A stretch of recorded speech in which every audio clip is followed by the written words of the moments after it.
Hello, I'm the Nostalgia Critic guy. Remember it so you don't have to. Remember the movie Toy Story about a little spaceman doll who thought he was a real spaceman? Well, what if that toy was violent, psychotic, devoid of fun, and would stop at nothing until everything he deemed a threat was massacred and or totally destroyed?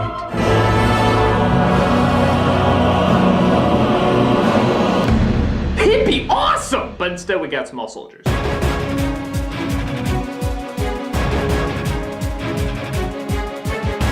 Joe Dante, director of such hits as Gremlins and actually nothing else financially successful. Well, that's depressing.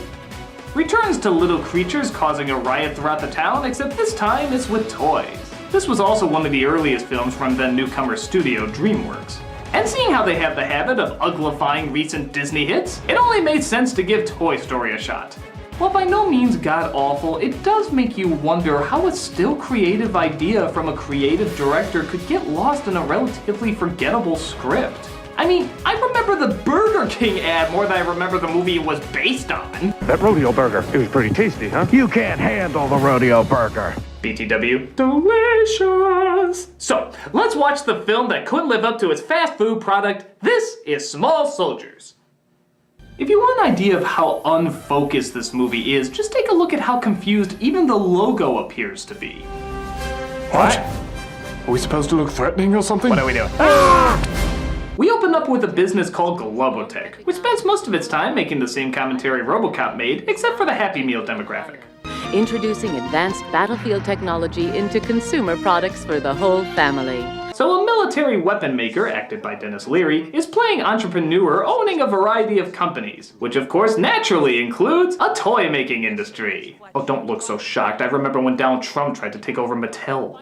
Pull the string, she talks. You're fabulous. But toy creators, played by David Cross and Jay Moore, aren't meeting the new president's big plans. Can they really do that? Do what? The thing where he punches his way out of the box. No. You know what I'm sick of? I'm sick of commercials that show us 4x4 trucks popping up to the top of Mount Rushmore and parking on top of Abraham Lincoln's head, okay? I'm sick of shampoo commercials. Okay, is there just a way we can combine all the Dennis Leary rants into one so we can save on time? I'm sick of commercials that show us 4x4 trucks popping up to the top of Mount Rushmore. Chicks like you just sail through life reading about people like me in the newspaper. Guys like you gotta keep checking your pants. I want to smoke a Cuban cigar the size of Cincinnati in a non-smoking section. I want to run through the streets naked with green jello all over my body. Hey, Pulp. Hey, all Pulp. Okay, ours just Pulp. That stupid British band named Pulp. Pulp Fiction. Quentin Tarantino. What's with that goddamn head, by the way? Great! We can just put him under actors who have been replaced by gimmicks so we don't have to pay them any more pile. Look, he's trying to Seth MacFarlane. You think that's bad? So the president wants the toys to be alive, active, and violent, which I imagine would be doable for a guy who's dressed like Spike Spiegel. Mr. Mars expects the product to be ready for shipment in 3 months. That's right. You only have 3 months to create life. Come on, it only took 2 days to make Gigapets, and even faster to wish they were dead. Come on, we all killed ours at some point. These are your security cards, and these are your individual secret passwords. Please take a moment to memorize them now. Mine's Gizmo. Mine's in-joke. So as the credits roll, we can't help but automatically look over our Joe Dante checklist. Rustic old town that looks like the 50s? Check. Whimsical Jerry Goldsmith score? Check. Dick Miller as a blue-collar worker still unable to squint his eyes open? Check.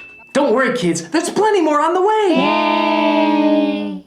And speaking of which, he comes across our normal, good-looking boy who for some reason will still be an outcast. A high school boy named Alan. Alan. He's excited because he sees the new action toys, but knows his father, who owns a toy shop, won't want to sell anything violent. You know, just sort of lend it to me. You got plenty in the truck. I'll pay you back after I sell them. And this place will have made a little money for once. One whole set. I'll lose the paperwork someplace. This better not come back and bite me on the ass. It won't. Nice doing business with you, 12-year-old boy. I just gotta drop by Little Susie's Raggedy Ann drug ring. That shit sells fast.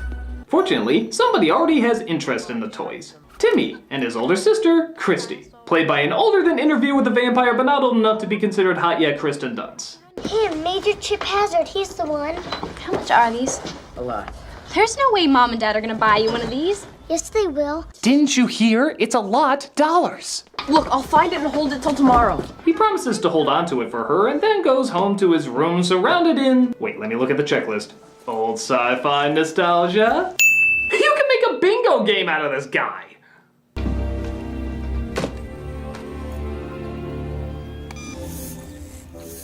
Oh my god, he left the vibrator on. Look, I know it's PG-13, but younger kids might be watching. Oh, it's just a toy. Unless they're designed like... No. Greetings. I am Archer, emissary of the Gorgonites. By the way, that's Frank Lagilla as the leader of the Gorgonites. Because, you know, the last time he played an action figure worked out so well in his favor. What is your name? I'm Alan. Now shut up. Greetings, Alan. Now shut up. What did you say? I'm saying that when the Gorgonites do it, it's not illegal. His enemy is Chip Hazard, played by Tommy Lee Jones, getting his team riled up by lighting their glowing crotches of power. Our mission, destroy the Gorgonite enemy, defeat him. Yes, sir. There will be no mercy. The real funny thing is that in the... well, I guess I have to say a Toy Story. The Gorgonites are designed to be the bad guys, and the Commandos designed to be the heroes. But listen to how these things talk. If Gorgon is not in that window, is it in this one? Don't worry, Archer. We was hiding. Even if you can't see something, it doesn't mean it isn't there. Sounds like a fucking killer to me. And I get the idea, don't judge a book by its cover, appearances are deceiving. Heck, even the toy maker said he wanted the Gorgonites to be the good guys. But the point stands, they changed it so that the aliens would be the villains. So, from a marketing standpoint, would you ever guess that this soft-spoken, kind-eyed, fluffy-eared puppy dog was ever supposed to be the bad guy? But the next morning, the toys have escaped and completely trashed the place. I am in so much trouble. I knew I shouldn't have fed them after midnight. But thankfully, Christy comes by to pick up the toys and sees Alan's predicament. Are you pulling some kind of insurance scam? I heard your parents had to move here because you got kicked out of 10 different schools. I did not. It was 2. Only 2.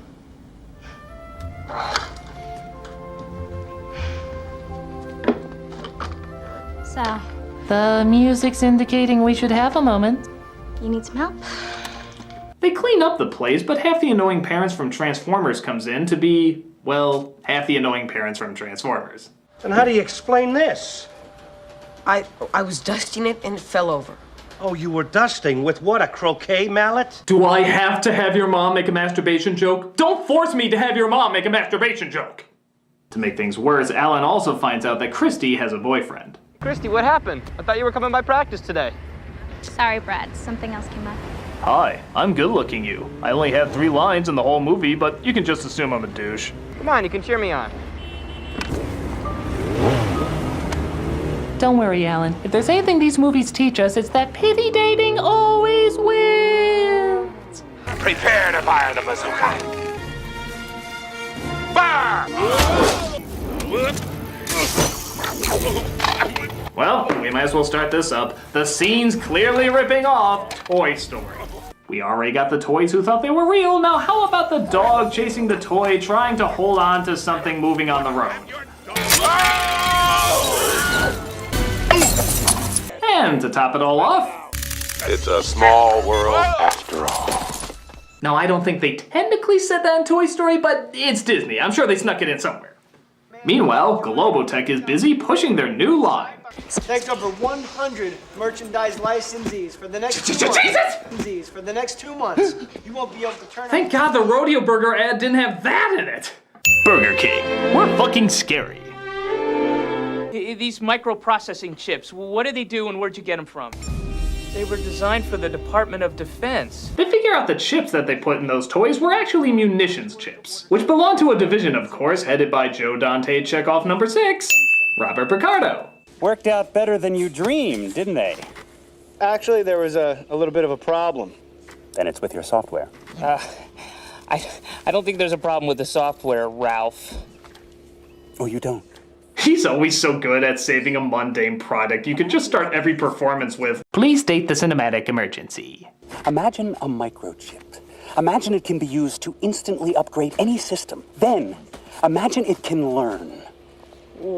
What are you talking about? Artificial intelligence? No, actual intelligence. From an artificial life form. Wait. But the Commandos have a plan to capture Archer in Alan's home.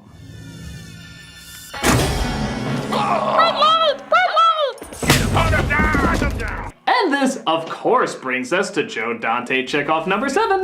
Everything in the kitchen being a big, scary weapon. Surrender, Gorgonite ally. You just met your match. Oh, yeah? Holy crap, kid! I mean, I understand defending yourself, but he had a tiny kitchen drill and a match! Did he really deserve such a harsh punishment? Come on! Alan, what the hell is going on here? I'm so angry, I'm ready not to believe you, no matter what you say. It's these toys. It's like they're alive. Look. Come on, Archer, back me up here. Say something. Talk to me. Alan, please. I need to ask you this. Are you on crank? See what your mother does when you lie? It wasn't a masturbation joke, but it was pretty close. So yeah, if you're wondering why the toy didn't talk earlier, get a load of this. Why didn't you say anything? Shut up. Don't talk to me. Not a word. Wise guy. Okay, well, why the fuck didn't he say something when the kid told him to say something?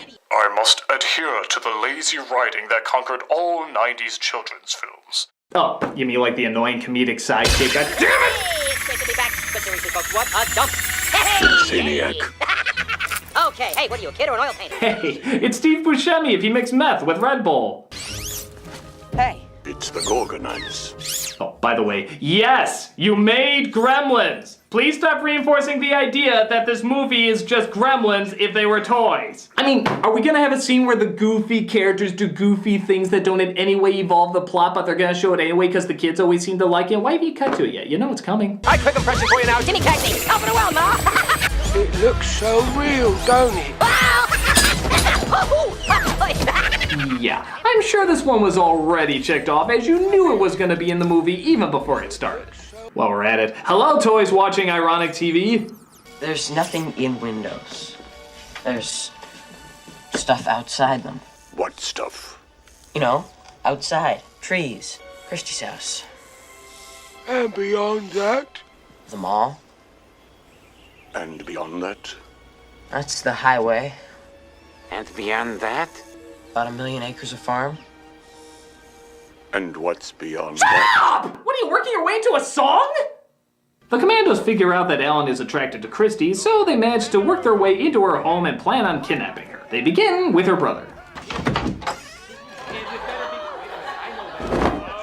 Typical sibling response. Before she makes it upstairs, the commandos decide to recruit her very bizarre Barbie collection, including Spartan Barbie, Yodeling Barbie, and 50 Shades of Grey Barbie? Request a 3-day pass, sir. Denied.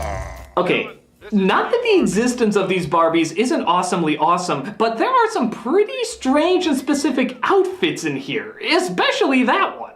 I mean, why would anyone have such strange and peculiar... Oh, I'm sure I'm reading too deep into it. I mean, I'm sure this isn't anyone's weird, perverted fantasy.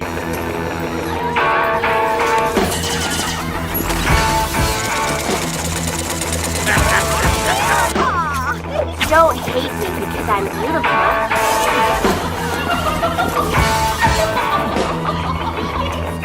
Let's do something fun. Fetish movie. What the hell, Joe Dante? Are we out to add sexually confused arousal therapy to the list? This is pretty fucked up. I mean, okay, I can understand ripping them apart and putting the chips in. I get it. It's what you gotta do to control the toys and everything, but why the hell aren't their clothes put back on? No, really, I want a reason for that. Why the hell aren't their clothes put back on? There's no reason for these things to be walking around practically naked with nothing on. In fact, it actually would have looked funnier if there were all these strange-looking deformed Barbies in these weird outfits as well. But instead, it just comes across as uncomfortably creepy.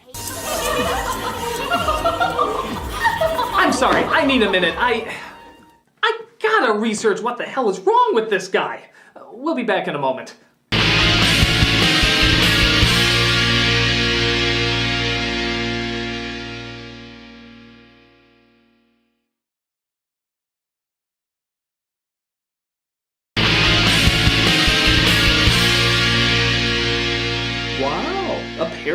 is an exact term for it. Apparently it's called justification experimentation serving unusual sexuality. Or in abbreviated terms, Jesus! Christy gets tangled up in this kinky insanity, so the boyfriend tries to come in to save her. Such nice broad shoulders. Do you work out? What's your sign, big boy? Isn't it funny that even though they had a Spartan soldier, an Egyptian queen, and an astronaut, they still all talk like dumb valley girls from the 50s? That haircut is so 5 minutes ago. Are you dumping me? Like, oh my god, this is totally Sparta! You! Maggot! An officer and a gentleman does not strike a lady. Yes, you just open up their breasts, strip them naked, and force them to be your mindless sex minions. Seriously. Jesus! Are you scared? We're all scared. You'd have to be crazy not to be scared. Okay, what the hell kind of movie did this become? I mean, I thought this was like, oh no, stop the toys, oh they're so cute, ha ha ha. No, this is serious fuck-ass shit ass fuck! Was nobody getting creeped out while they were filming this? Did nobody ever question how fucking bizarre this scene was? They send a ransom video to Alan and threaten to kill her off if they don't hand over the Gorgonites. But Alan has a plan to, in keeping with the theme of the movie, rip off Toy Story to get inside. To plagiarize and beyond! You alright? It's okay. I'm just prepping for the Sam Raimi movies. I get the feeling I'm gonna be in this predicament a lot. Will you take me to the prom? You've been a bad boy. And now, you must be punished. That you know. I broke a nail. I've always hated these things. Oh. Why the hell do you collect them?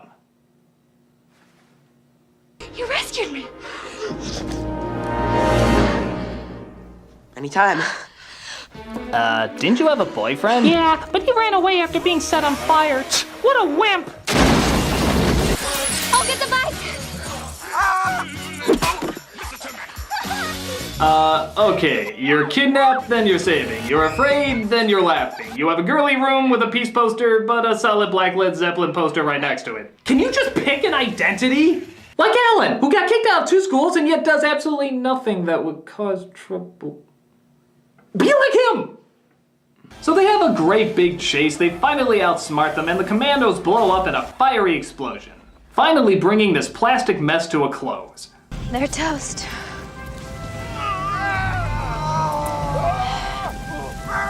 And that was Small Soldiers, and let me tell you, it's got some big problems. Well, it was bad. I do have to give it credit that it was at least a short movie. Wait, why aren't the clips I obviously stole from the trailer playing? Wait a minute, the Chip character somehow still survived and he's building another army? How much longer is this movie? 30 minutes? We have 30 minutes left to go? What else do you have to do? Show Frodo going to the Grey Havens?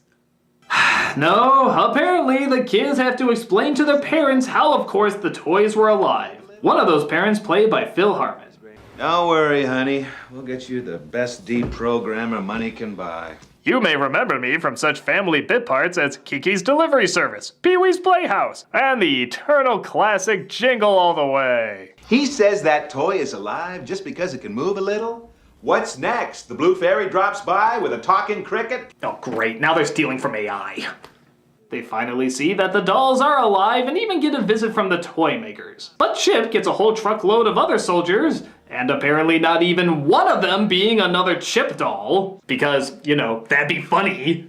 And they attack the house. Drag them all! Great balls of fire! Incoming! More shells! You know what's funny? For all the action, drama, and suspense that's supposed to be going on here, all I can think about is how much I really want a rodeo burger. I mean, it was amazing. It was onion rings, it was barbecue sauce, it was cheese. I heard they put it back on the menu. Seriously, check it out. It was flame broiled and delicious. The chips are not shielded against an electromagnetic pulse. A nuclear blast would wipe them out. They figure out an idea about jamming the electric transformer magnetic science teeth fuck and decide to put it into motion. And if you had any doubt that this movie was tired and has no new ideas whatsoever, listen to these lines. Literally, every single one of them is a cliche. It's kind of amazing. You're not going out there. You're not going in there. There's no time. There's no time! It's too dangerous. It's too dangerous. There's no other way. There is no other way. You have to trust me. You have to trust me. Wait, we have some more lines to cut and paste. Are you mad? It looks like this is it. Random Dennis Leary rant. Okay, orange juice pulp, that stupid British band name Pulp. So Archer goes into the danger zone. You were all waiting for it. I caved in. And gives Alan time to activate the science-y thingy. You stupid toy. That's your badass finishing line, huh? You stupid toy. There was no other scorchers you could have thought up at that moment? I don't like you, or you stupid, or yeah. So Alan's about to get axed, but Christy comes in to save the day. Is this gonna be a pattern for our relationship? Relationship? Yeah, well, 2 kisses would throw me off too. The next morning, Leary comes in to patch things up and the Gorgonites manage to get away without anybody noticing. You're sure you guys want to do this? Yes, Alan. You know, you might not find Gorgon. It may not Alan, even if you can't see something, it doesn't mean it isn't there. We must sail to Toy Valhalla, where we will hunt the mighty squirrel along the banks of the Great Creek.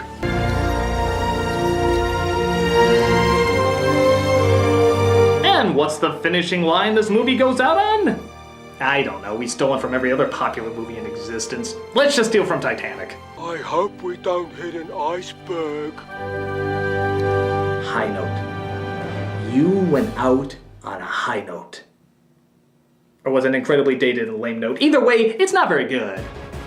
It's not the worst or anything, it just seems like it's a little confused. Does it want to be a kid's film with an edge or an adult's film with a childlike innocence? We don't know, and I don't think the film does either. Nothing really stands out about it because it's clear what it's trying to be like. Toy Story, Gremlins, every other status quo kids film at the time. And because of this, it's just kind of boring and standard. Except for a few choice scenes. Jesus! Bottom line, it's probably not best to take something marketed as innocent and cute and make it torturous and scary. And you can bet there's nobody that's gonna put me through a similar experience like this ever again. I'm the Nostalgia Critic, I remember it, so you don't have to.